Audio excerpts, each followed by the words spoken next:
was like, oh, the transformation is crazy. Are you feeling like that?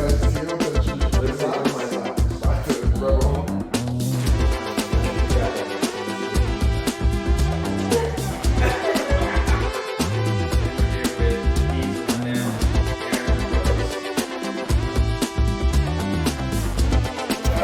Back to the show. We're back. Gosh. 3, 2. Hi guys, today we're here with Ease, the rundown, right? Yes. Erin Limrose, okay? Nice. I've known this woman almost my whole life. She's an amazing person. She's done quite well for herself, which I'm very proud of.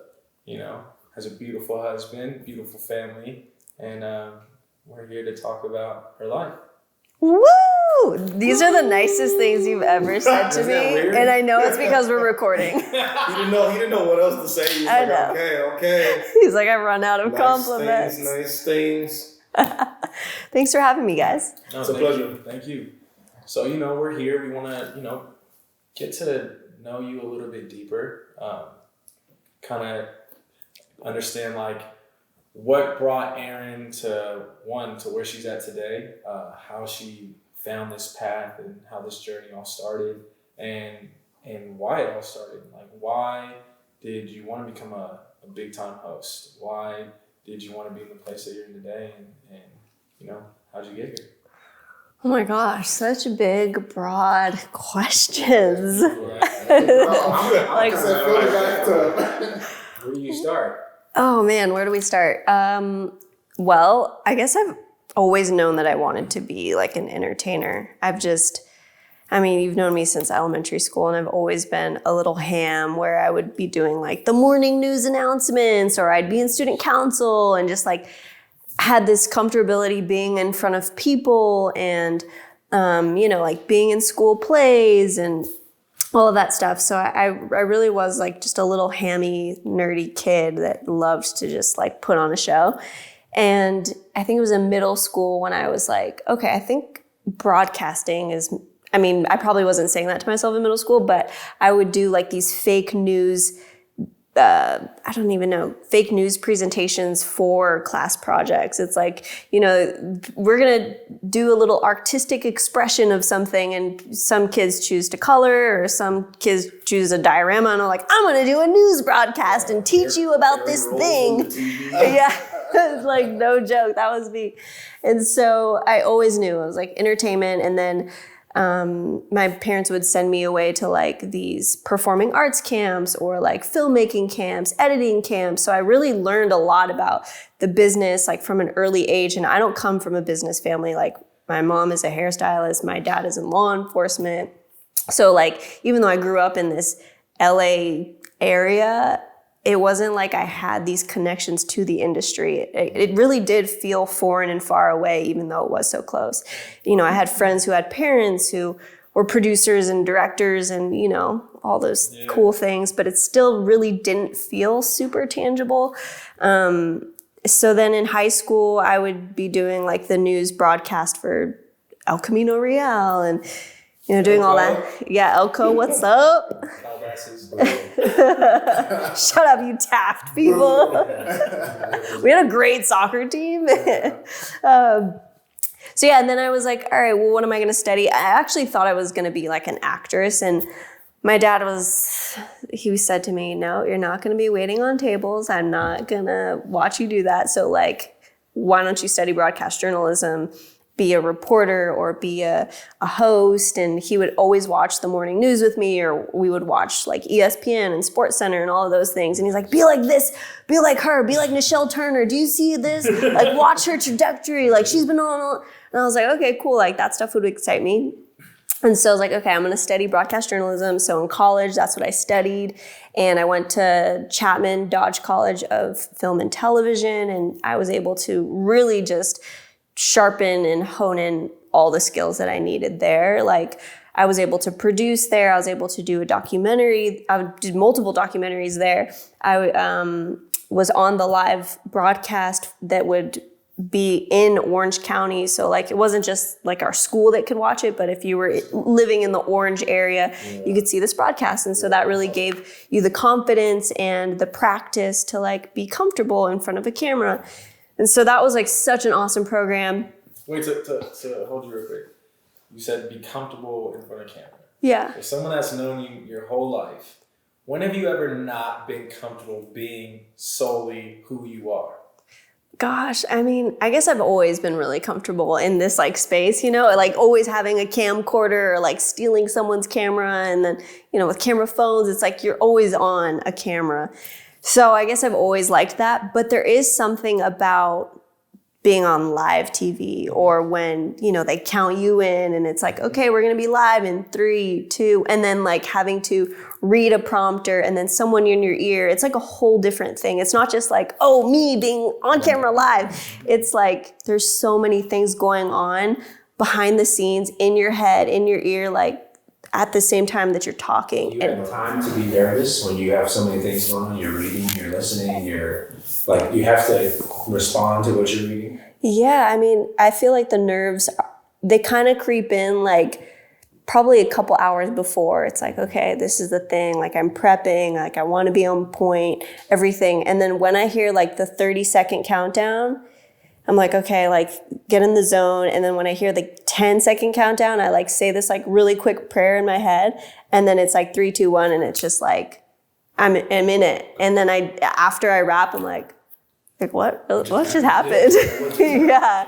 And then it's like I watch it, I'm like, oh, okay, wow, that happened. That was cool. Yeah.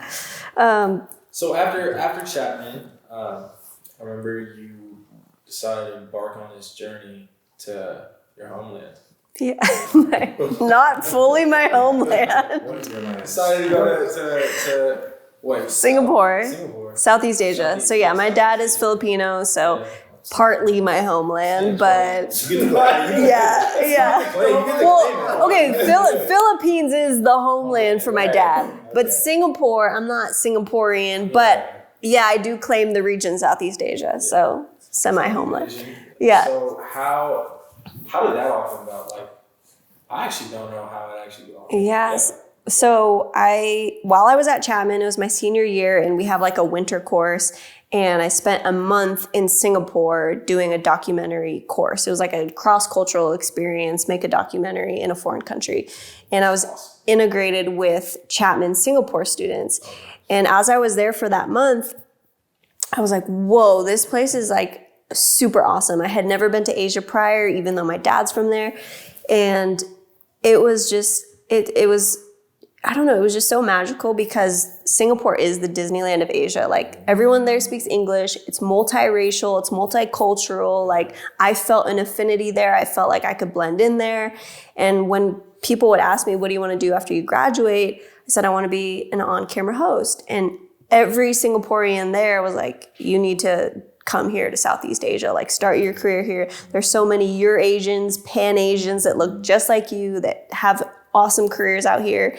And I was so blown away. I was like, what? And so I started watching TV out there and I noticed like, yeah, they did look like me, but they had like, it was a lot of British people or a lot of Australians, and they would just go and start their careers out there. And they have all the same channels that we have. There's HBO Asia, Food Asia, Travel Asia, all of these different things. So Singapore is the hub of English-speaking television in Southeast Asia. So I was like, all right, cool. So like maybe this is a place where I can, you know, grow to be a big fish in a smaller pond, at least smaller than LA.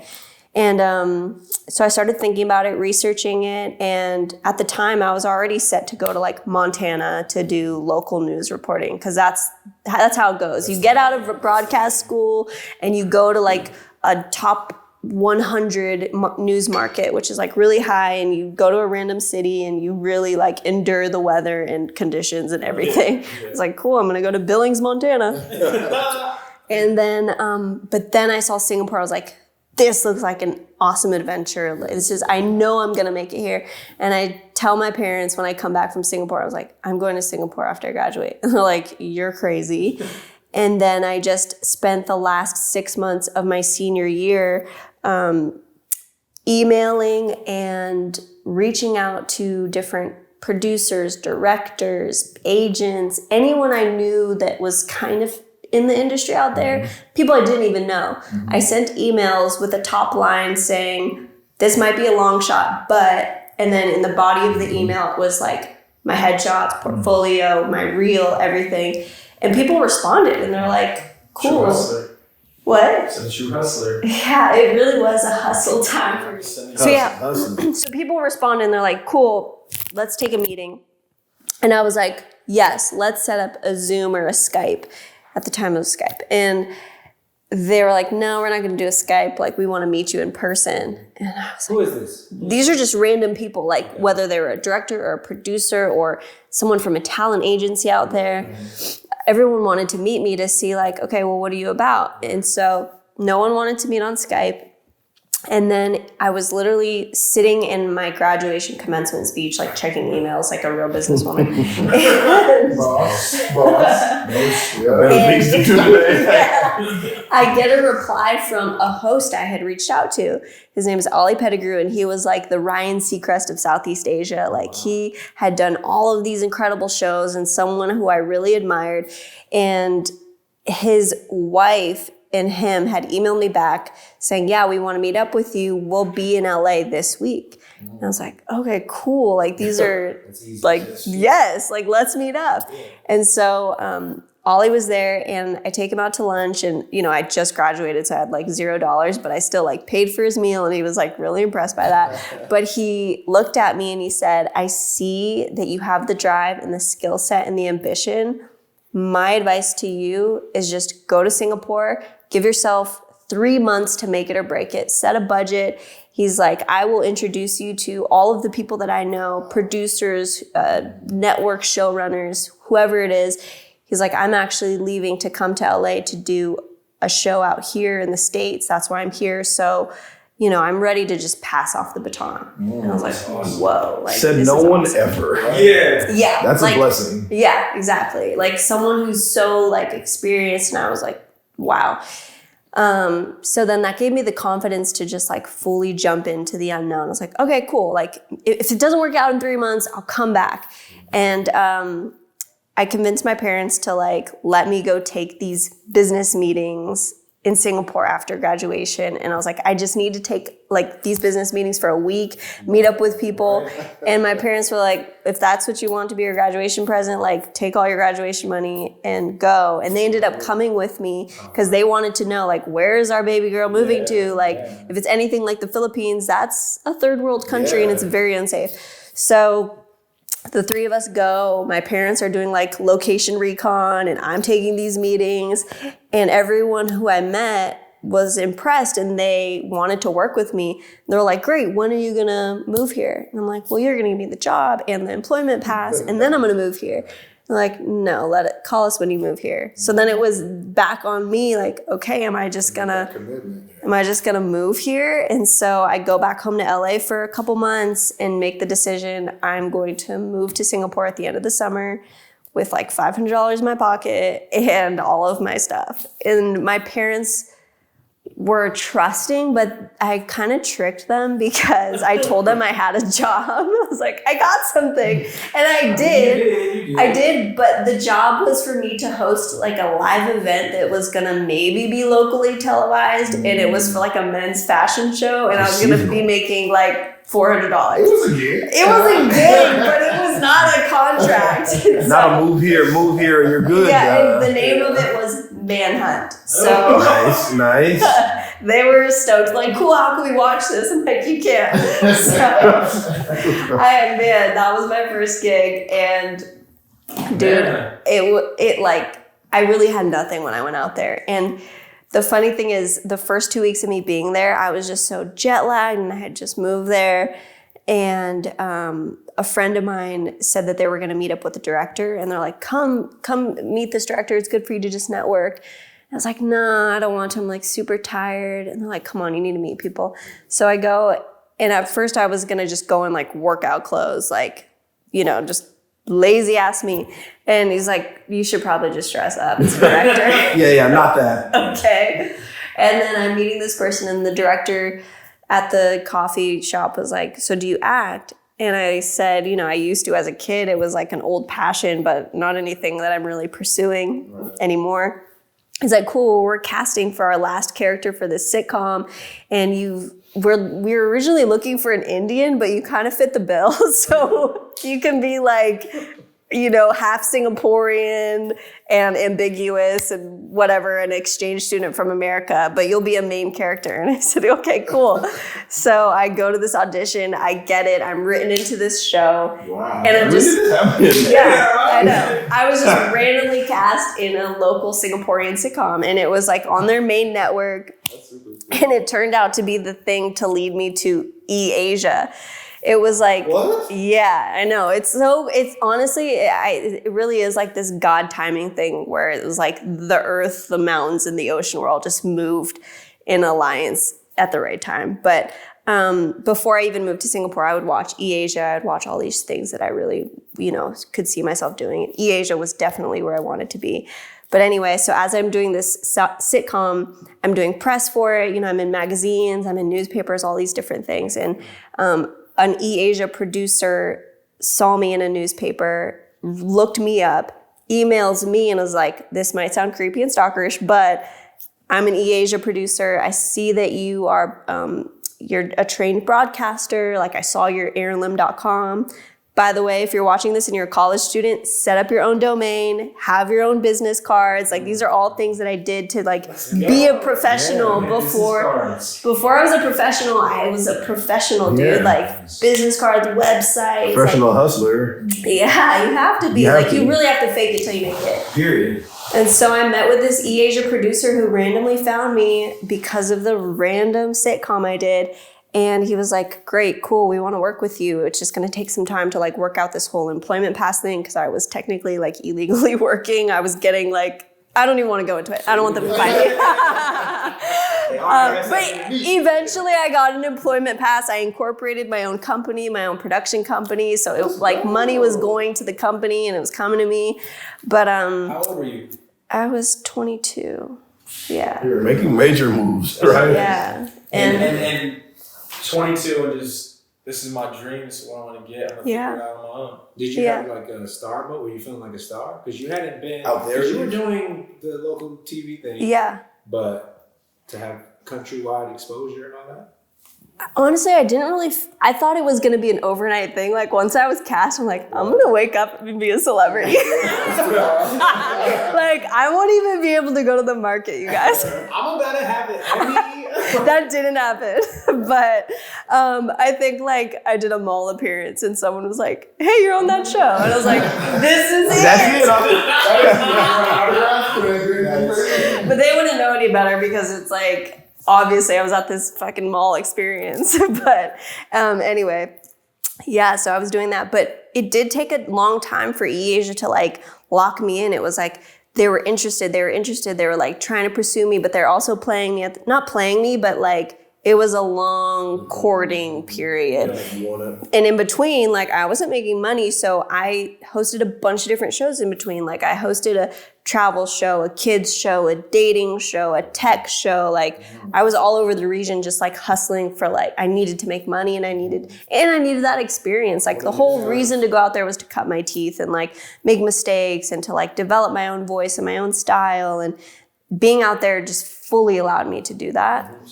And then once I started with E-Asia, I was not like the E-Asia star, like front facing. Like I was a producer. I was overseeing edits. I was balancing budgets. I was coming up with the budgets. I was liaising between like other talent and our producers. Like I was an associate producer, and it was just me and this other guy doing E-News Asia and Stephen Gilfeather, and I was his right-hand woman. And when I finally, almost a year later, was like, dude, I haven't done anything on camera, and that's my dream, and you know that.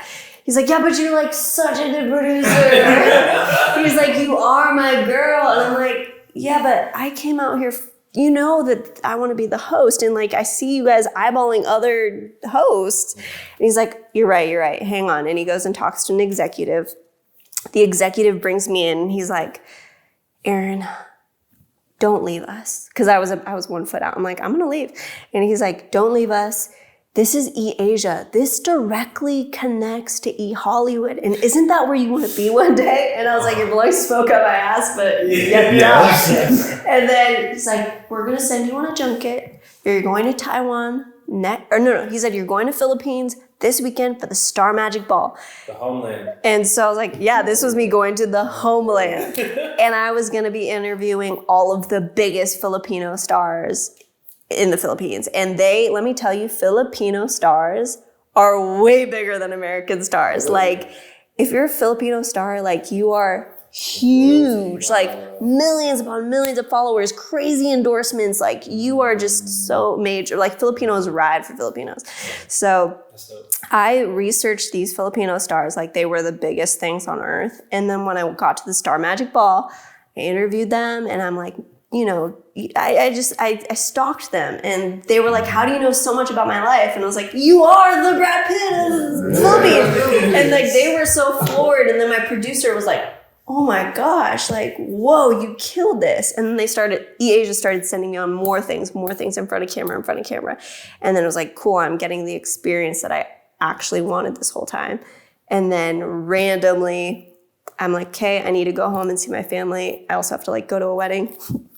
So I go home and I email the international team that I would correspond with, because I had to send them footage. Like, I would have to do the voiceovers, shoot my stuff, and like physically send it myself Shout out to Chapman for giving you the backbone. So like, I would correspond with them, and I just emailed them telling them, hey, I'm going to be in LA. I'm coming back home. Can I get like a studio tour and maybe meet the E-News cast? And they said, sure. Actually, why don't we shoot an E-Asia special direct from Hollywood? Wow. I was like, yes. Just you mean a spot about me? Yeah. I was like, what? I was like, I just manifested my own special. Yeah. So I'm shooting this special, and it's that God timing thing where I'm like in the studio, I'm meeting Jason Kennedy, I'm meeting, you know, the whole cast of E! News, having the best time, and we're joking like, hey, when will we switch places? And it was so great. And while you're in the studio, there's like a live feed where if you're anywhere in the building, if you're tuned into channel 52, you could see what's being shot in the studio. So there was like a random talent and casting person tuned into this live feed from their big executive desk, seeing what's being shot in the studio after E! News has already taped. And they see me and Jason interacting and me doing all my reads. And they're like, who is this girl? They do their research and investigating. And I get an email a couple weeks later saying, hey, sorry, we didn't get to meet you when you were in town, but can you jump on a call? And I'm back in Singapore already. I had done the special, and I get this email. I'm like, why is the VP of talent and casting reaching out to me? They send me an email. I'm like, what the heck? And they ask me, can we jump on a call? And so I'm like, what do they want to talk about? And I get on the phone call with this woman, Annie Roberts, and she's like, we are looking for our next 360 host reporter. Are you interested in moving back to California? Wow. I was like, Yeah. I just moved 9,000 miles away to make my way back. Yes, this is my dream calling. And honestly, in my head, I was like, this is such a huge compliment that they're even calling me, but let's be honest, I'm not qualified. I'm not a real option for them. Why were you doubting yourself? I mean, it was so bigger than me. Like, my dreams, here's the thing. This is what I always tell people. If your dreams don't scare you, they're not big enough. So my dreams scare me. So I was like, this is, like, I've only been in Singapore for 2 years at this point. Like, I thought I was going to be there 5 to 10 years. And so they're like, cool, we're going to get on a telepresence with the rest of the executives in LA. Are you able to do that from Singapore? I said, sure. So we set up this call, and it's me and 7 other executives just like throwing questions at me. Like, what type of things are you into regarding pop culture? Like, are you always this? Is this always your personality? Bubbly? Like, how do you feel being in front of celebrities? Like, you know, all of these things. And I was just like, I couldn't believe I was in front of all of these like high level people like considering me. And I had major anxiety for like the weeks following it. But I think maybe a week later, or maybe 2 weeks later, they said, "Can we have your agent's contact so we can send over the contract?" I was like, "What?" So like, you're making an offer, and I didn't have an agent at the time. You're like, Mom. Yeah, so this is what happened. So in Singapore, the 2 years that I was there, I was cutting my own deals because the agents over there don't have your best interest. Like, they are out there to scam you. They want to protect the studios and the productions, not the talent. Yeah. So for me, I was like, oh no, I'm not giving someone 20 to 30%, and they're not even going to try and like fight for me. So I was doing my own negotiations, setting my own rates, like sometimes having a fake other email pretending I wasn't me. So I was like, so you don't want to talk to me? What was the name on your fake other email? It was just like contact at Airline. I was like, this is my Info agent. Yeah, something random. And so I called up an entertainment lawyer professor who used to study entertainment law, and he was a Chapman professor. And he's like, yeah, I can represent you. He had never done host before, but he would do like, I want to say, 50 Cent and other entertainers. Yeah, so He got you. So he knows how to put a deal together. yeah.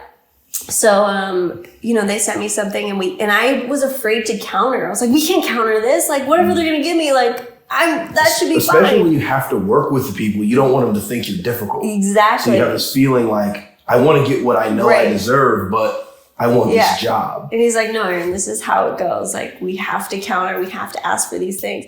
Anyway, it was like 3 months of negotiations. And then next thing I know, I'm on a plane back home. And it all just happened so fast. Like, I had other gigs lined up. Like, I was going to do the American Idol equivalent in Singapore. I was going to host that. And I was like, my parents were like, maybe you shouldn't give that up. Like, that's a really good thing there. Like, what if it doesn't work out in LA? They were so apprehensive because growing up in LA, you see people fail all the time. Right. And so I was like, no, I think I got to do this. I think this is the real deal.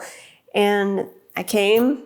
And back in 2015 is when I started with E! Hollywood. And yeah, that's just been me ever since. And I now have my own show. Yeah. Now we're here.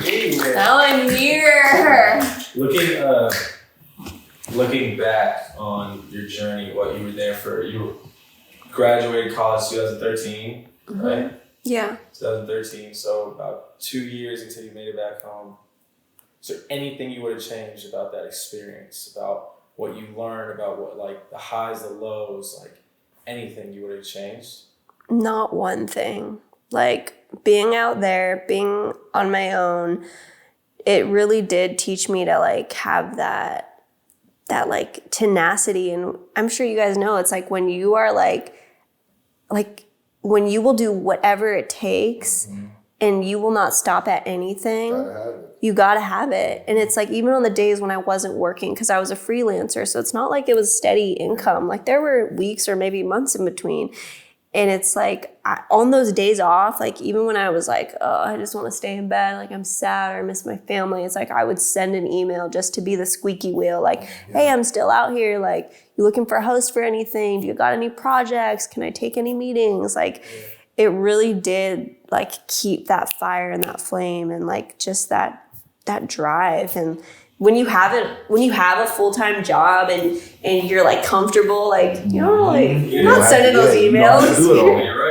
You're just like chilling at home, like, it'll come, whatever. It's not till when you have nothing, when you're willing to do everything. Yeah. 100%. Yeah. What do you think now, being back in LA, what was the biggest change when you're being from LA and then now working in LA, where now people can see you front and center at home? What has been the biggest change for you, whether it be, the publicity you get, the privacy? What has that transition been like? What has it felt like? And what does it feel like now versus maybe 2016, 15 when you got out here? Like, what is the change from being in Asia to now being here? Like, yeah, and being front and center when you're on camera and people know you now, and you are Aaron Lim Rhodes. Like, people know you. Yeah. It's like, dude, it's really humbling. Like, I never want to lose that part of me that is so grateful and thankful to be here, Like, even though okay, yeah, maybe people recognize me, or millions of people watch this show and enjoy it, and I love doing it. Like, I don't know, everything is different, you know, like just the way I'm treated, or the fact that I get like hair and makeup done at work every day, or I have like a stylist, or I get to be driven to places or fly to cool places to do my job. And I don't know, it's completely different. Like, there was a time where I was doing my own negotiations. There was a time I was doing my own hair and makeup. There was a time where I spent all of my paycheck on the clothes that I had to wear to be on camera. Like, there was, yeah, you know, so I'm so grateful to now have all of those like really cool perks that I know can be taken away at any moment.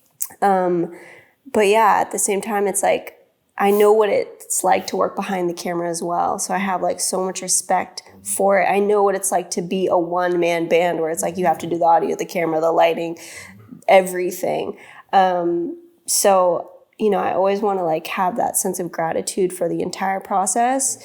And like I always tell people, like, don't get like, I don't know, just never feel entitled, you know, like I want people to have to like take a long journey to get, not a long journey, but like sacrifice something to get there. Yeah, no shortcuts. Yeah. Man, you got to. Yeah, because I think it can come easy for some people. And I think the day and age that we're in right now, it's like anyone can start a YouTube account, a TikTok account.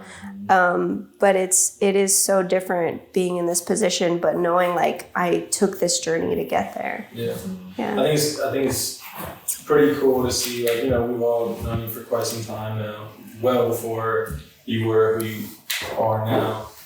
You never switched up. You never not been you. And like, whoever is gonna watch this, like, this is Aaron. Like, 100%. This is Aaron stripped down. I did not put on makeup for you people. It's an Elam right here. Like, Elam Rose. At any point in time, did you feel that fame kind of start, like, you know, swaying a little bit, altering like who you are? I've personally never seen it with you because I always treat you like my little brother. So Facts, man. But like at any point, do you feel like that fame was almost getting to you, and did you go like, whoa, let me check myself?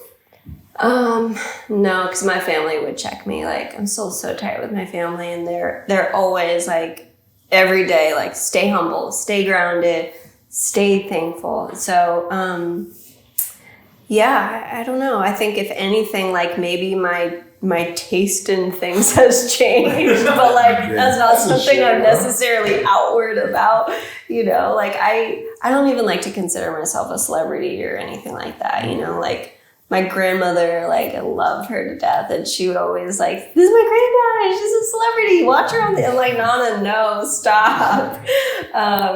Or like if people recognize me, sometimes they can't like pinpoint it exactly what they know me from, but I don't go like, oh, it's because you've seen my show. I'm just like, oh, we probably went to high school. I'm just like, we went to high school together probably. Or they're like, I feel like I know you. It's like, yeah, I'm from the area. Google like, me. We shop at the same Whole Foods. That's awesome. Jay-Z talks a lot about that he didn't change fame or money didn't change him. It changed the people around him and how they receive you. Yeah. Did you feel any of that? And I guess, have you felt any of that? Because from that point you're talking about till now, like you've steady been growing. I mean, the growth has been exponential at this point where it's like every year watching from the outside in, I'm like, oh man, whether it's a new award show or it's like a new set, a new show, I mean, you've been steady growing. Have you seen people that you know or people that you don't know? Have you seen people change around you and their perception of you change and how they treat you? For the most part, no, because I've always kept like the same group of friends. Like I have my homies from like elementary school, from middle school, from high school, from college. They've all known me before any of this. And like, then I have like a couple friends from like post, I guess, I don't even want to call it fame or I don't know. Like I've had like, you know, friends, newer friends, I guess. But yeah, I guess I haven't really seen some people change, but I'm so consistent with like my girlfriends. It's like all of them are outside of the industry, you know, like they're doctors and teachers and therapists and all these cool things. So It helps keep you grounded. yeah. You spoke earlier about your dad, like sitting there with you watching TV, showing you different reporters, like, oh, you need to be like her, be like this person. Who were some of your early kind of influences? Like, do you look back and do you see, anyone that influenced you in a major way kind of get to this point? Yeah, I mean, so Nichelle Turner was a big one that I always watched and looked up to. Juliana Rancic, Jason Kennedy. And also, like, sorry, what about them too? That makes you, sorry, because Yeah. what makes you like them? And, yeah. Yeah, so I mean, I always looked up to Juliana and, later becoming her, like, co-worker, co-host was, like, Wow. so major and unreal. Where I was like, I can't believe that we, like, the day she said, okay, we're gonna send the story over to Aaron Lim, I cried, like, watching it. I was like, I can't believe she's saying my name. Right. But I just loved how professional she always was, how poised she was, the way that she was able to, like, conduct an interview and get along with celebrities. But Nichelle Turner was one that I've looked up to since her early career when she was at, like, Good Day LA, Fox. And as a kid in middle school, I would always wake up and ask my mom, what's the weather gonna be? So I knew what to wear to school. She's like, turn on the news. So I would just, like, turn on the local news, and, like, Nichelle would be there giving the local news. And my dad was like, watch Nichelle Turner. She also does some sports broadcasts. Like, she's went to local news and then she went to go be a sports, broadcaster. So look at that. And then she later became an Entertainment Tonight reporter. And now she's the first ever African-American female main host. And, like, that's major. Like, I cried watching her grow into that. And Nichelle is, like, she's so, I don't even know what it is about her, just, like, the way that she's able to tell a story, whether it's a local news story, whether it's a story about an athlete, whether it's a story about a celebrity. It's like you're following it, you're invested in it, you like the way that she says it and presents it.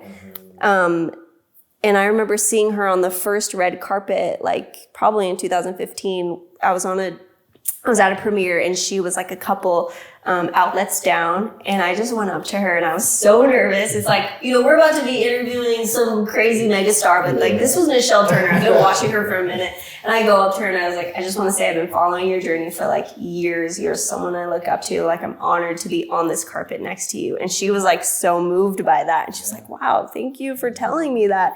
And, like, since then it's like we've been, like, sisters in TV, where it's like we're in this same thing. And so yeah, I've always loved her, and I've looked up to Oprah and other talk show hosts like that, where it's like, man, to be able to, like, tell stories and to be able to connect with people and for people to just enjoy that, like, that's so cool to be a surrogate for an audience. I always want to be, like, a surrogate, and I feel like they're the best surrogates. Anthony Bourdain was a huge one that I looked up to, RIP, but man, like, you wanted to be on the Vespa with Anthony Bourdain. You wanted to be eating that food and talking to that random local. Yeah, so those are a couple of the people. Did you ever at one point kind of go like, man, I don't see anybody that looks like me in these positions? Like, is it even attainable? Yeah, all the time. Yeah. And now that you're there, obviously I'm sure you're super encouraging, but, like, do you have, like, a message to anybody that's, Asian or Latina that's trying to be in like your position or at, kind of like the level you're at? Like, what is, like, your advice? Yeah, I mean, growing up, I didn't see a lot of faces like me in this exact field. And my parents would always tell me, like, that's okay, because that's going to be your space. Like, you're going to be that face for people. So I was always seeing it as kind of like an opportunity, like, okay, cool, there's enough of this or that or whatever, but, like, no one's going to be like me, and no one's going to be like you or whoever is watching this. Like, you have a unique identity, and I feel like no one is going to disqualify you or discredit you except for yourself. And I've wrestled with that. But once you convince yourself that I can do it and this is my dream and it's going to cost me something, but I'm willing to pay that price, then I don't think anything can stop you. So, on that front, so when you go to Singapore and you see people who do look like you, what was that like being in that environment? Different as opposed to growing up in LA? Because you have a lot of diversity. Yeah. But like you said, not seeing on TV and then going to be like the main face, how'd you feel? It was refreshing in a sense because it's like, cool, like people who are half Asian, Eurasian, I've never heard that term before. It was cool to see that. And then it was also, I don't know if it made me more determined to succeed, but I was like, I gotta be the best at it now. Like now I'm in this pool, but I want to be the big fish. Like what is going to be that thing that now sets me apart? You know, even though now I'm in the company of people that look like me, I still want to have my own flair, my own identity. And I think also being American out there also set me apart. But yeah, it was cool. It was definitely an experience I had never had before. And now I'm so glad that I did get to experience that because those people have become really close friends and advocates and allies. And yeah, it was special. And yes, that's awesome. So going back to Erin's back in LA, you know, she's with E Hollywood, and out of nowhere, this opportunity for, you know, digital spaces just started getting all big. Snapchat, Instagram, all these things started happening, and then you have the opportunity where the rundown comes. Did you know it was gonna do what it was gonna do? Did you even think that it was gonna be the number one digital series ever in history? Okay, that's a little bit of an example. I love the compliment, but I don't know if I could back that up factually. It is their longest running original. I mean, it was like their first show out of the gates for Snapchat Discovery. But I had no idea because the app at the time was just what we knew it, you know, it's like sending pics that disappear. And like, then it was like sending videos that disappear. And I would use it as just like an extension of myself, like documenting things, like the little documentarian that I was. And then randomly, so I'm a year into working at E, and an executive pulls me in and they're like, congratulations, you're going to be the host of the first ever Snapchat show on Snapchat Discovery. It's like, cool, what does that even mean? What show is that? Yeah, what show? Like, it's going to be called Rundown. We don't know what it's going to be like yet, but it'll launch in like 9 months. And I was like, how did I even get selected for this? And they're like, oh, you were a part of a casting we did. Had no idea. They were just putting people in the studio, having them read lines. And because my job really was 360 host reporter, I'm constantly doing things for random people, whether it's digital, linear, whether it's in studio or in the field.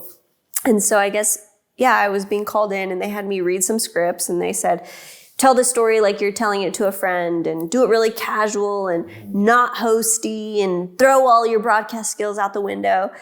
And they ran a big casting. They had a bunch of people come through to audition for it. I got selected by Snapchat, and it was like a big NBC Universal Snapchat venture. They're putting all this money into it, and they wanted to develop shows. Oh, ours was going to be the first, a pop culture news show. And so there were 9 months of piloting before it ever launched. So, you know, we were doing this show in so many different ways, like how long the stories would be, how funny would they be, how casual would they be, can you say bad words, can it, you know, what kind of celebrities will we cover, will I be standing, will I be sitting, how, whatever. And some geniuses, Beverly Crawford and Alex Philo, came up with the concept of what it would be. And we launched the first episode, and I want to say there were about 3 million people that tuned in, and they were like, whoa. To the first episode. Super Bowl. And right away, the CEO of NBC was like, okay, put it to 2 days a week, the show. And then it was like garnering more and more subscribers. So like 3 days a week. And at one point, they're like, we want this 5 days a week. And then I'm like, there's only one of me. Right. And so we stuck to 3 days a week. We grew to get to 3 days a week. And it was just, I mean, it's been growing and growing ever since. And yeah, we get like millions of views an episode, and it's amassed a really solid, strong following. And because it's been me since the beginning, it's like there's so many inside jokes on the show and so many like little things that are just so specifically an Aaron thing that like, you know, people will tweet me and they're like, I can't wait to hear what Aaron has to say about this. Or like, did you see this? And it's like, I've built a team of like extended investigators that are like, Aaron, we just saw so-and-so at the market holding hands. And I'm like, whoa, tell me more. People would DM me stuff and it's cool because now they tell me where to go and they tell me what to cover. And it's really great for our show and it keeps it fun. And you know, it just keeps getting younger and younger though, and I'm getting older and older. So they think they know you, like, Aaron, it's me, your insider. That's the thing. Whenever I meet people or whenever, the number one thing that I get on Twitter is like, I feel like I'm already your best friend. And then when I meet people on the out in the streets, like my husband sees it all the time, it's like, people are like, I feel like I know you, or like, they just want to talk and they don't really ever want a selfie or anything. It's just like, so like, how do you, I don't know. They see you 3 times a week. They see you more than some of their aunts. Yeah, exactly. So getting older and older, what's next? Where do you want to be? What do you want to do? I'm gonna host this show till the wheels fall off, man. Hey, Until you're here. Yeah. Babe, you have to go? Oh, okay.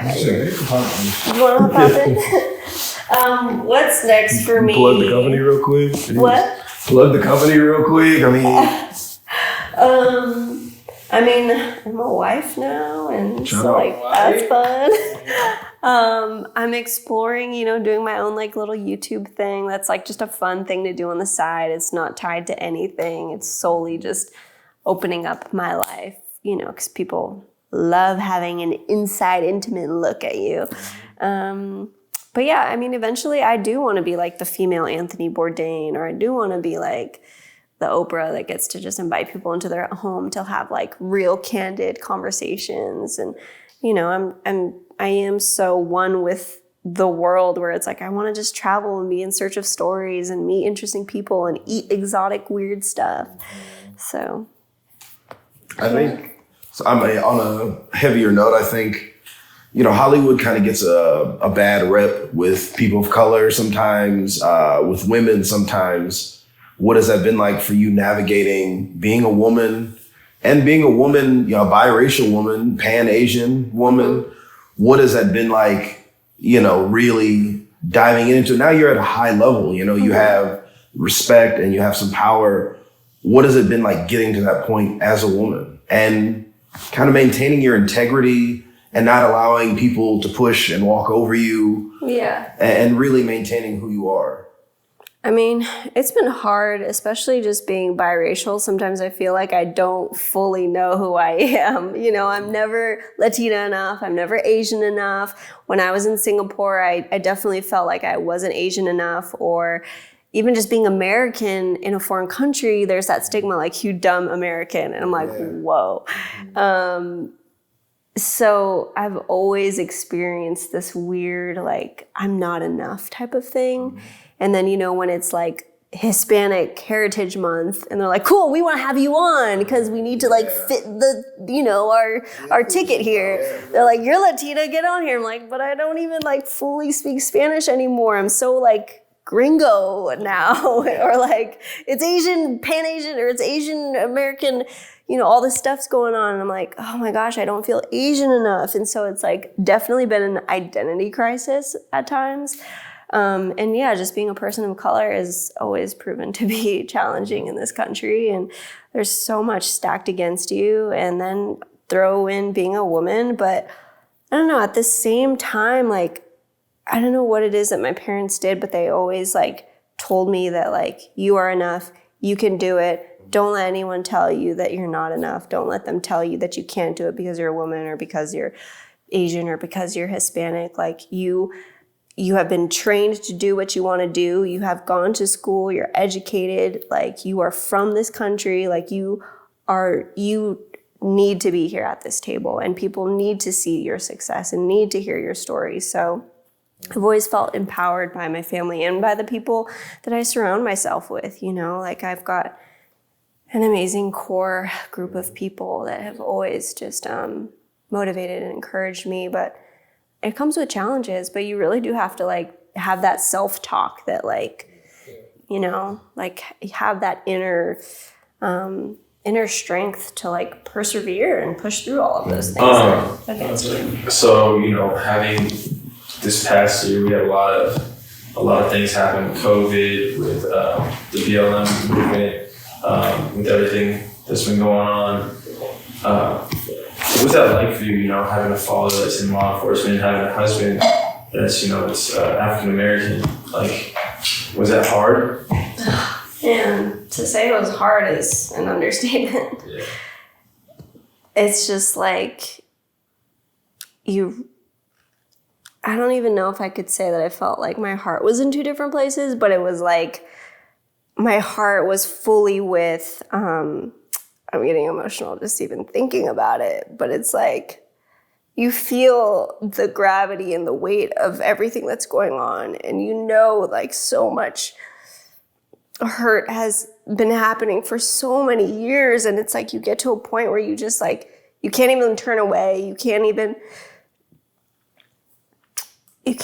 just like you just can't ignore that stuff anymore. And it's like, you know, like being married to someone who's so amazing and who is a part of a community that's suffering, and having my friends that are a part of this community that's suffering. It's just like, it's horrific, and you feel helpless. And it's like you can post things, or you can go and sign petitions, or you can protest, and it doesn't feel like it's enough. And you know, just being terrified, like, it sounds so dramatic, but it's like, oh my gosh, if my husband leaves, like, is he gonna be okay? Like, we live in Los Angeles, like, there's a history of, you know, police brutality.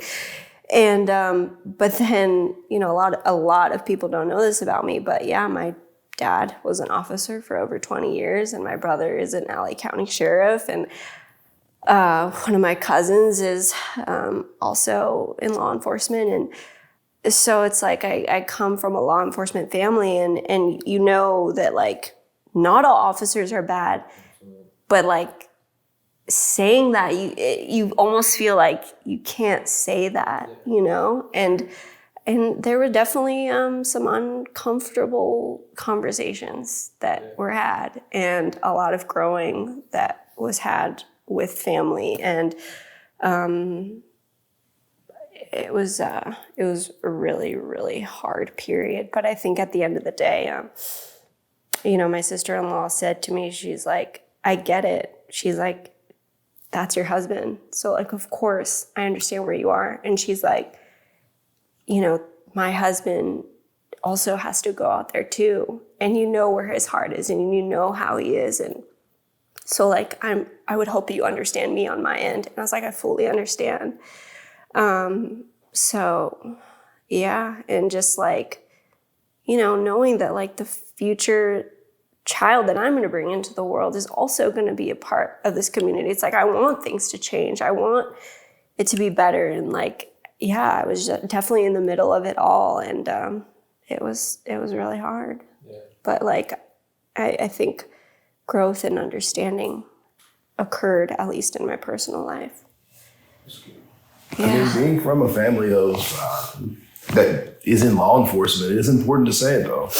To speak that side of it, knowing it, I think in this time, it's more important than ever to say like, no, I know personally, you know, I know great police officers, and there are great ones out there, because everybody says that thing like, oh, they're not all bad apples. Right. Yeah. But I think when you have somebody speaking from personal narratives where they're like, no, my father, my brother, those things are so important, and more important than ever. Yeah. Because I mean, Darian, we have this conversation a lot. Is it your cousin? Yeah, my cousin. I don't know. It's like, I think, I mean, as people of color, I support law enforcement, and I understand their job, and I understand how difficult their job is. Yeah. Like, they're not just walking into situations that are, you know, cake and roses. You know, they walk into the situations nobody else want to walk into, you know, and there's no one else to do their job. No, there's not. So it's like, there can we better the way in which we maybe train, or the way in which we're educating. Yeah. And maybe the way in which we're hiring, not we, but they are hiring, but we as a people are educating one another. Right. Of course, but I think it's more important than ever to say that and to represent that, because your father's not a bad man. Right. He's a great man. I've met your father before. Yeah. And you know what's funny? I never knew he was a cop until your mom, Shane, your mom told me years later. And we got scared. Oh, what did I say? Shit. Yeah. Yeah. And you know what? Like, proximity makes such a difference in every single person's life. And for like my family to have that understanding, you know, like so many of my friends are African American, my husband now. And, you know, like for even Joshua to have these conversations with like my dad and like you know, maybe open his eyes to things that he didn't really understand or fully see on his own. So yeah, but you know, I'm all for reform and change and for things to be better. Just because I come from a law enforcement family doesn't mean that I completely defend, you know, and think that, oh, all of them are good or all the things they do are great. You know, I am in support of things to be changed. And it's just nuance. I think it's always important to have nuance around conversation, especially something like that. There's so many different sides and there's so many different types of people and so many different things that can be said. Yeah. So the conversations are being had. Yeah. Which is And most important. I think that was, you know, like our parents' generation, the conversations weren't, maybe they were being had, but weren't, I mean, we're living in a time in which we're actually able to have conversations around the world instantaneously. Yeah. And I think when we all can shine light on situations that we don't agree with, I think we can shine a light on them, have these conversations and express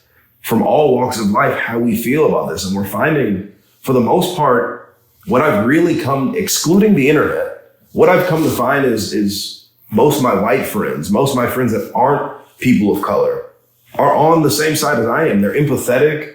They don't want to see violence, unnecessary violence, the unnecessary treatment of any one group or type of people. Yeah. And I think empathy is kind of the undertow of the time. Yeah. We need to be more empathetic toward everything, toward every situation, because everybody's got a life going on behind the scenes that we know nothing about. Yeah. And you can't always poke the bear with everybody and keep inserting your opinion. Right. Maybe it's time we're empathetic and we listen and we receive the information, because I could only imagine your father having children, going out, getting these calls, and he has to go out.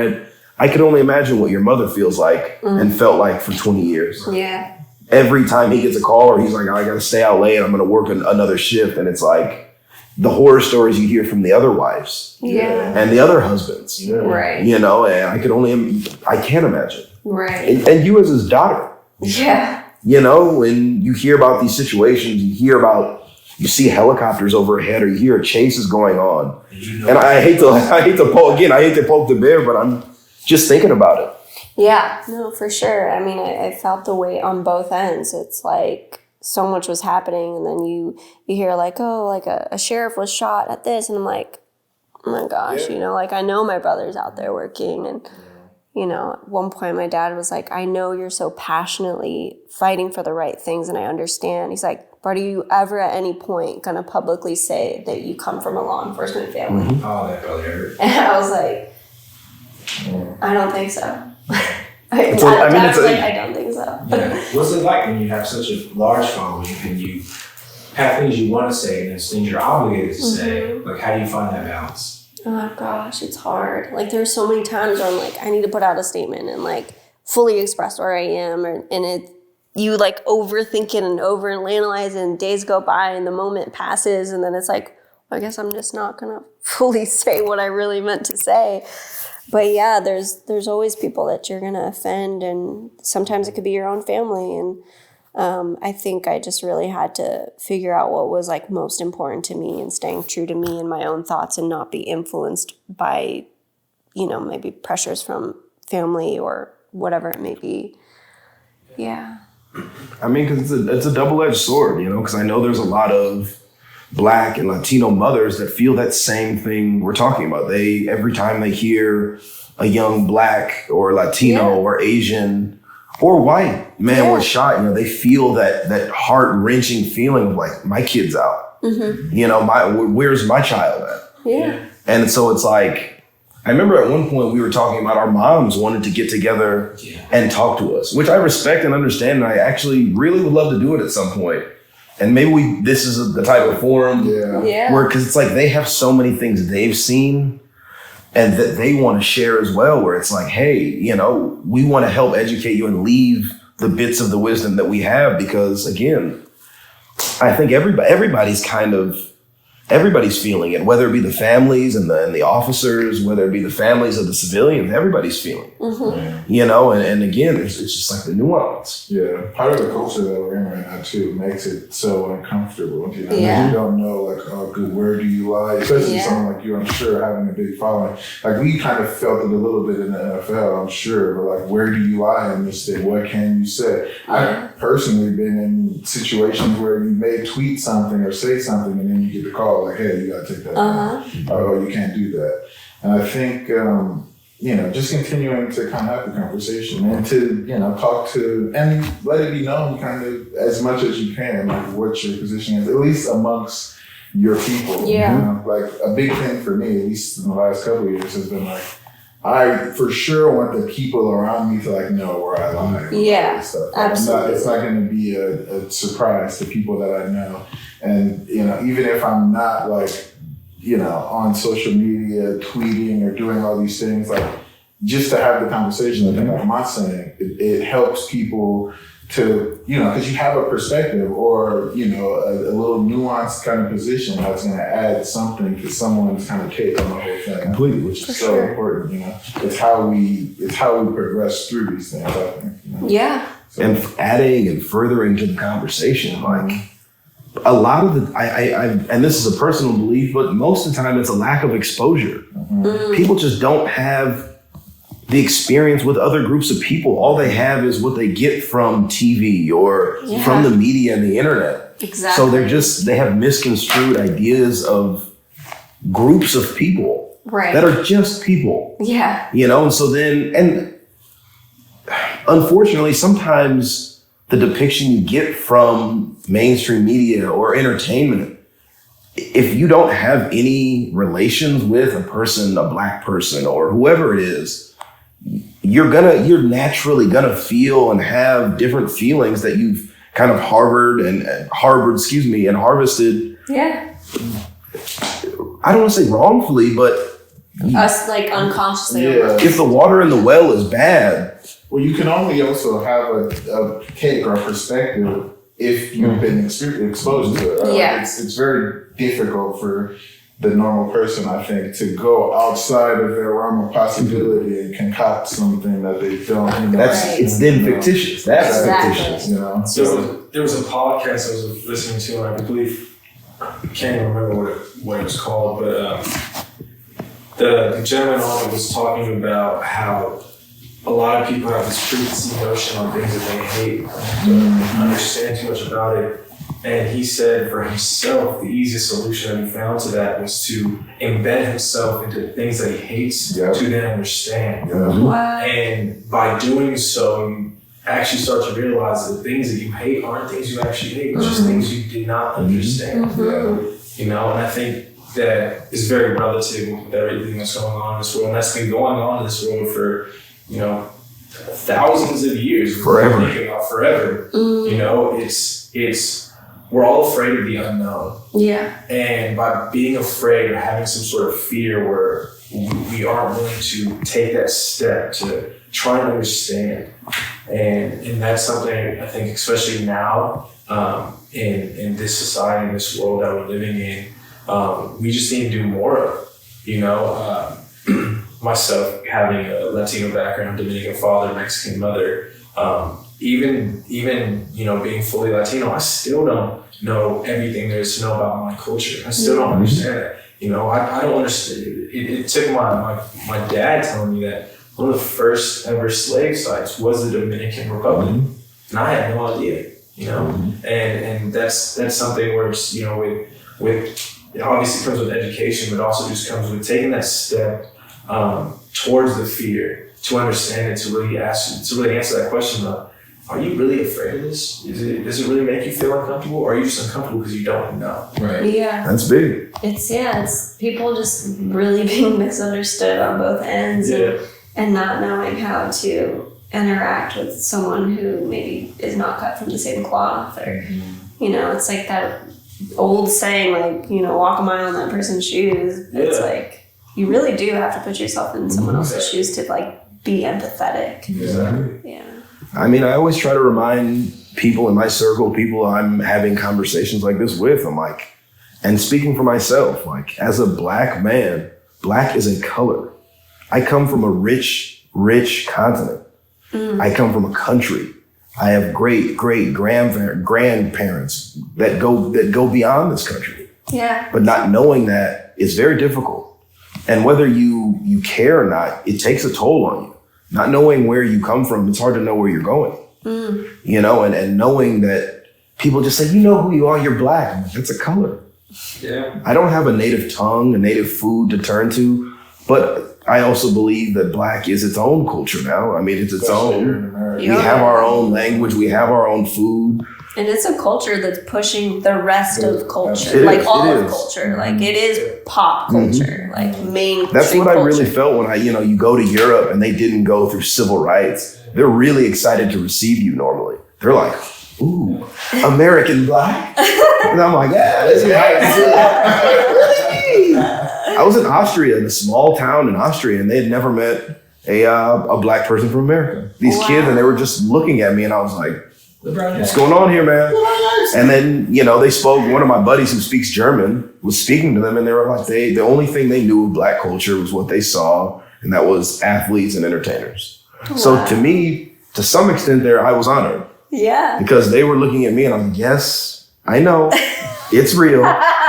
But, it's like, again, it's just a lack of exposure and knowing, and it's not their fault. Yeah. It's just the reality of it. I haven't met every type of person this world has to offer. Right. But it's about being open to receiving what's new and not being fearful and being open. Like, we live in a world where we have access to people now. Yeah. We have to embrace that in real life. Like, we have access to people now. We have to accept that and accept all people and people from different walks of life. How has that, because I feel like you always have a genuine, desire to kind of learn about someone or understand a different perspective almost. How has that kind of helped you and informed your kind of approach in your craft and what you do? Well, I mean, I always tell myself when I'm doing an interview or meeting someone new, I just want to bring that person down to a very human level. And I try to build rapport really quickly. And that's by just interacting like a normal person, because when you're meeting Brad Pitt or Meryl Streep or whatever, it's easy to be like, oh my God, I'm dying. But, you just got to approach Brad Pitt with hey, let's do a hand hug really quick. And they're like, what is that? But it's you got 5 seconds to do that. But yeah, I like to bring people down to a human level to where I'm at, and where I'm at is also where the viewer and the audience is at. So if you keep them on this pedestal and you keep just treating them like they are a celebrity, you're really not going to get deep with them. Right. So I try to go deep quickly, and that's being I just ask basic level questions even before we start rolling. What'd you do today? What'd you have for breakfast? Where are you from here? Are you flying in? Or you must be tired? Did you see that show last night? Too Hot to Handle? Or you just want to get them on your level. And just build a genuine connection. I always try to build a really authentic, genuine connection. And the biggest compliment that I've ever gotten from a celebrity is, that was the best interview I had all day. And it's because I just try and treat them like they're my best friend. Yeah, that sounds good. Yeah. Was there, are there any celebrities you did get an interview where you were just oh my God. Who blew you away? Crazy. You were I can't believe that just happened. I think it was probably Triple H or something. What? Get We out just of talking about here. Brad Pitt and Meryl Streep. And we just ran all the way back to. Okay. Or like celebrities that are celebrities when you're a kid, you know, I feel like you. Drake and Josh, or Yeah, I like feel you. Mary-Kate and Ashley Olsen. Like those are the ones that I geek out over because it's like I when feel I you. was 7 years old, they were everything to me. Yeah. And like that's when I'm like, oh my gosh, like I'm getting nervous, like they're about to come over here. But like you have this huge like Triple H, like, hey, what's up? And you're like, oh my gosh. It's like, oh, call me Patrick.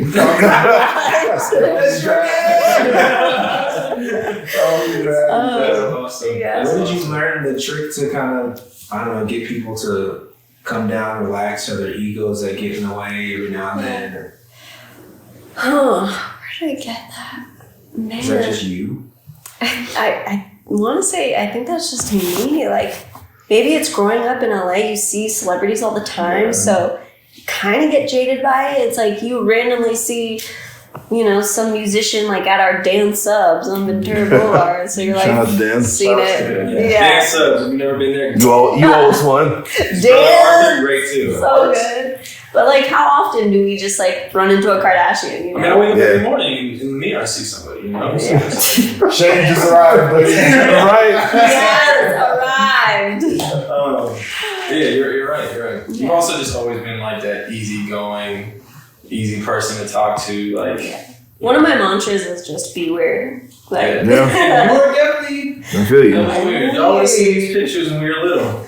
Do you have any aspirations? Do you have the goal of an Emmy? Do you want any? I mean, I'm sure you want it, but like, is that something you see in the near future? Given it's kind of, it's got to be kind of close. Like, I don't know. have you been nominated? No, I've been nominated. Shout out, Emmy nominated. I was gonna say Emmy nominated. Let's not run over that. Hey, I've been nominated a couple times. Okay, But Oh, so you like, we're waiting. yeah, you want to win. Now it's time to close. You're like Leonardo DiCaprio. it'd be nice to have some, you know, really heavy gold trophies Oh, yeah. on the show. That would be really cool. It's time for a little hardware. Yeah, You're putting the work in. of course. Those gold trophies on the farm. It's weird because Yeah. I mean, being in this industry myself, I'm seeing a lot of my peers that like I grew up and came up with, and I was so daring this. A lot of them are winning Emmys now. And I'm looking around. I'm like, okay, like on projects that I probably would have still been working on had I not taken the route I did. Yeah. And a lot of people I know are winning Emmys, and I'm like, okay. And I've always told Darren, I want to win an Emmy. I have zero shame. Why not? Like that's the entertainment. That's my entertainment championship. Right. Like to win an Emmy. Like it's time. I want to continue to put the work in, but it's like, let's get Emmy. You get that Emmy. It's funny, like growing up, I remember one of my friends' dads had an Emmy, and it was like, whoa, we know an Emmy winner. Yeah. Like, that's crazy. And now it's like, yeah, everyone's got an Emmy. Like, one day we'll get that Emmy. Time. So, you gotta ask, you know, you and Josh got married this year, right? Or was it 2021? 2020. 2021, right? Top of this year, January. Top of this year. Congratulations. Congratulations. I've been Team WD since day one. What's that mean? Worship Daddy. I always forget you know that nickname because That's what you told knew me. it because I was crushing on Joshua like before. I even Oh knew. man, crush? I don't even know if it was a crush. She was a stalker.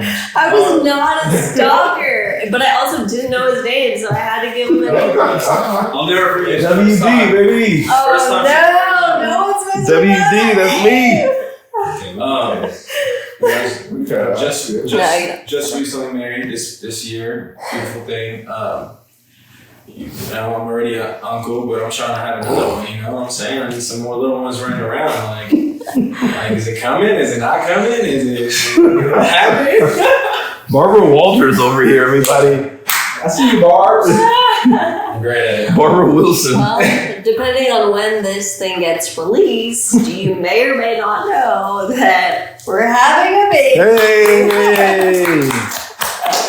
Crazy. We are expecting our first child come December. That's awesome. Yeah. Christmas, I can't baby. believe it. I can't believe it. I'm over here like, first of all, Josh, thank you so much. Thank you so WD. In the background there. But I think Pearl has to pee, babe. Pearl. She might. Oh, maybe she's cool. Little P. Little P. Some shoes. She's adorable. Yeah, that's my dog. What do you, man, your whole life, you've always just said, like, I just want a good guy. I just want to have a house, start a family, have a good career. I just want, that's not even a perfect life, but, that epitome where everyone wants and aspires to be, having a mother and a father that's been together, had a happy marriage still to this day, and now to see you there, and that's why I say thank you to Josh, because, man, I'm so happy. I'm so happy he kept you around. All right. He kept me. Yeah, he was the catch. Okay. That is true. Shout for you, baby. But now that it's starting to happen, how do you feel? Is it just like, yes, boom? Like, are you just hyped? It's definitely It's not like, triple H Oh reactions. my God, Steroid yeah. No, I definitely feel excited about this new chapter. I don't know if it's fully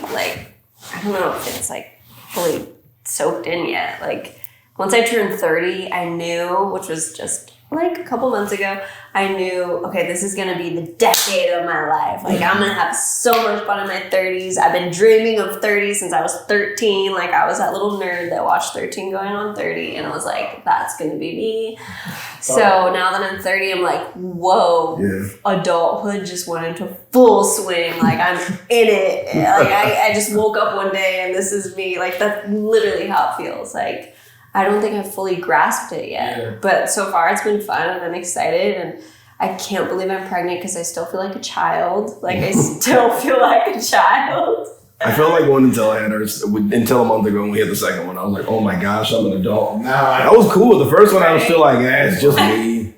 And I was like, well, I still have fun. I better. When you when you wake up in the morning, we live in a culture that's like really, really puts success kind of in quotations and on a pedestal. This thing, success, whether it's money, whether it's the job, whether it's the marriage. Do you consider yourself successful, or is there still something you feel like you need to do personally before you can actually say it? Do you say it like, I'm successful?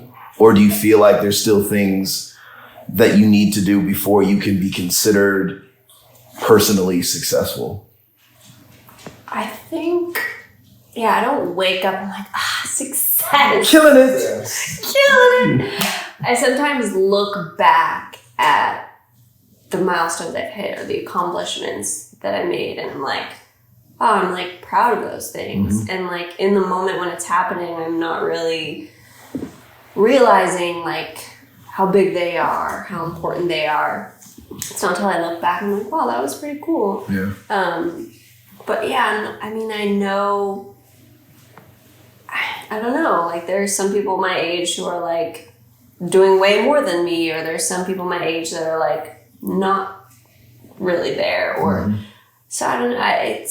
It's hard to really. For me, I feel content. Like I'm happy where I'm at, But I am the person that is like, I always have a little carrot dangling, and I'm chasing it. So it's like I'm never complacent. Completely. Yeah. So I'm always like striving for the next thing, and I want to do the next thing. But I do feel happy and proud of where I am now. So if that is me saying I'm successful, I don't know. You got to say it sometimes, though. I think it's one of those things that I face that I wanted to hear somebody else answer, so I put you on the spot. But it's like sometimes I just pray that I haven't made success the carrot. Right. That it's like I'll never actually stop and have the gratitude and give myself the credit for all the things that got me to this present point, and give myself the credit to say I'm successful. Right. And I've been trying to do a better job. Not trying. I think I'm working at it, and I'm doing a better job, but it is a hard thing, especially in the society we live in, when you do see so many people doing so well. And again, as Jay-Z said it, I think sometimes we make ourselves seasick, and it's SEE, not SEA. We make ourselves, we make ourselves seasick, seeing all these things. We forget that maybe we are equally as successful in our own regard. It's just about acknowledging and looking at it. Because I mean, sometimes I talk to you about similar style things and you kind of put the success sometimes on the carrot. I mean, it's nice, like you said, to have things that you're chasing, but it's definitely more about the journey. Mm-hmm. It's about dreaming big. It's about taking chances. And then getting to look back at those things and say, wow, look at that. Yeah. That's, for me, that's more success than what's next. It's kind of getting past it and looking back at like, damn, I can't believe we did that. Like, we had so much change, like family, house, show. You look back in 3 years when you did something else and you'll be like, damn, I can't believe all that happened. And that show was cool at the same time. So it's the journey, man. It's the journey. Sure. I mean, to me, I'm like, because I think also you might be similar style position where for a lot of people, and I hate to put you on the spot, you as well, you know, especially being in positions where you good? My bad, Adam. You good? Sorry, I didn't even put you on the spot, my bad. But, you know, where you're in positions and have worked careers that have the notoriety and get the light shined on you. People always, you know, say, oh, they're successful, not knowing what's going on behind the scenes. And if you have these other things you want to do in your life, that this may just be a stop in the journey, but it's like it's hard to call yourself successful, but it's important. Success is relative. Yeah, it's what you define it to be. Like, I think fundamentally I have a super hard problem with that. I'd much rather never acknowledge it and just stay in the thing, you know, like. But see, I always want you to acknowledge. You always want me. I always want you to acknowledge. Fight for me to acknowledge things, but it's almost like it's not me. Like I'm much better suited just doing the things, like feeling in the battlefield, doing it. Oh, we got a success. That's cool. Next play. Shooter, right? And that's the mentality, right? Coming from sports, which a lot of us do. Like, you win the game. Okay, what did you win the championship? Or even if you win the championship, back to work. We got another one next season. Yeah. So there's always like the next play, the next game, the next. You know that my mind is always fundamentally the motivator. Yeah. Like I'm very process kind of driven. I feel like in that way. Right? Well, let's go around right now. Like if we all could just define success by one word, how would you do it? Start with you, Malcolm. You got time? Okay. There's like a minute and a half on this one. Start with you, Malcolm. One word. No, starting with you. You got to start off. Yeah. Kick it off. Okay, success. If I define success in one word, peace. Okay. First thing coming to mind. Top of funnel. I would say joy. Yeah. I would say love. I would say creation. Creating. The honest truth. And honesty comes back in. no, I think I would say it's also peace. It's all of these things. It is, but really take this. Money matters though. No, also like, I don't know, man, to just always be like humbled by it all. Yeah. What did you say, babe, about, being humbled is to take up your God-given space? WD. I like to live in that space. Yo, WD-40 that school, baby. Worship that is. WD-40 over there. That is. Yeah, I think, no matter how successful you are, you always gotta remain humbled. Gratitude and humility are key. With that being said, I think, man, Aaron, thank you for having us in your home. Thank you for allowing us to dive a little bit deeper into your life. Thank you, Josh, for allowing us to be here as well. Worship that. Definitely appreciate you. Shout out to the last Adam. Shout out to the last Adam. For sure. Please go follow my husband's. Amazing clothing line, brand. Shane, you're out. We're here. Well, Aaron. Guys, thanks for having me. It's an honor and a pleasure. This is everything. We appreciate it. Yeah, you guys are fam, so it was, of course, it was a no-brainer. Congratulations on all your success and all that you have coming. Yeah, we're excited to see because we know you, your husband, you guys have a lot, on tap, and we can't wait. Yeah. We're going to be watching and supporting. Or contribute to your Absolutely. Yeah. Thanks. It takes a village. Yeah. Thanks, man. We have an amazing village at Plenty here. Yeah, we got a crazy thing happening, like Mohican style, like building up all types of children. Oh, yeah. We're about to start a Montessori now, so I mean, you were talking about restriction on need, but we're about to just open a school. All these kids. We're about to just open a school, call it a day. You'll forever be a little boy. What? So you'll forever be a little boy. That's it. Oh my god. That's a wrap. Turn on the air.